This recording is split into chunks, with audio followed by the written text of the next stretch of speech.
WhatsApp guys, যাচ্ছে JLPT দিতে N3 পারি না কিছু।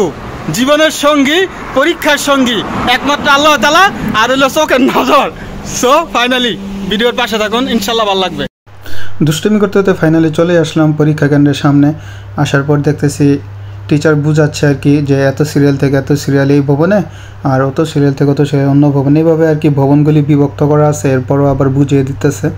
যাই হোক, আমার আবার পড়ছে অন্য ভবনে আর আমার সাথেরগুলি পড়ছে এই ভবনে। তাই আমি একা একা আবার আমার ভবনটা খুঁজে বের করলাম, যেহেতু অনেক ভিতরে পড়ছে। আর দেখেন মানে প্রচুর স্টুডেন্ট ছিল। এখন বলতে পারেন যে এটা কী এক্সাম বা এত স্টুডেন্ট কেন।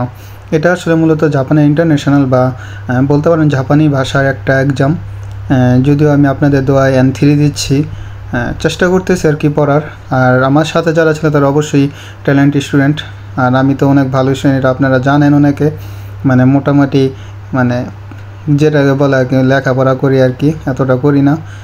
যাই হোক, আস্তে আস্তে আমি আমার ভবনে আসলাম, প্লাস সিঁড়িতে উঠতেছি। পুরো ভবনটা আপনাদের সাথে একটু শেয়ার করার চেষ্টা করলাম।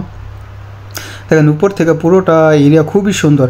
আসলে এক কথা বলা যায় যে এই স্কুলটা খুবই, মানে স্কুল বলতে এই ভবনগুলি খুবই সুন্দর ছিল। যাই হোক, আমি আমার কেন্দ্রের ভিতরে মানে প্রবেশ করলাম ক্লাসে ঢোকার পর দেখলাম যে না, মোটামুটি টিচাররা আবার সিটটা বুঝাই দিতেছে। তা আমি ফাইনালি এই যে আমার সিট নাম্বার প্লাস আমার প্রবেশপত্র, আর এই দেখেন ক্লাসরুমটা খুবই সুন্দর আর প্রচুর স্টুডেন্ট ছিল। আর এত বড় টেবিলে মাত্র 2 জন স্টুডেন্ট। যাই হোক, এক্সাম একটা শেষ হয়েছে, এখন 15 মিনিটের একটা বিরতি দিছে যারা বাথরুম বা ওয়াশরুমে যাবে বা পানি খাবে তাদের জন্য।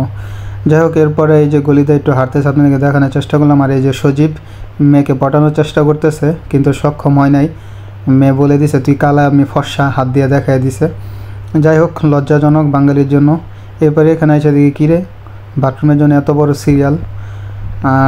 এরপর ফাইনালি চিন্তা করলাম যে আপনাদেরকে উপর থেকে একটা ভিউ নেই যে কেমন দেখা যাইতেছে আমার এই ভবনটা। সো ফাইনালি দেখেন খুবই সুন্দর আর অনেক স্টুডেন্ট ছিল দেখার মতো। আবার এক্সামে ঢুকে যাবো। এক্সাম শেষ, বাসা যাওয়ার অপেক্ষায়। মোটামুটি আলহামদুলিল্লাহ, দেখা যাক কী হয়। আজকে ভিডিওটি এই পর্যন্তই, দেখা হবে নতুন কোনো জায়গায় নতুন কোনো ভিডিওতে। সে পর্যন্ত সবাই ভালো থাকবেন। আসসালামু আলাইকুম।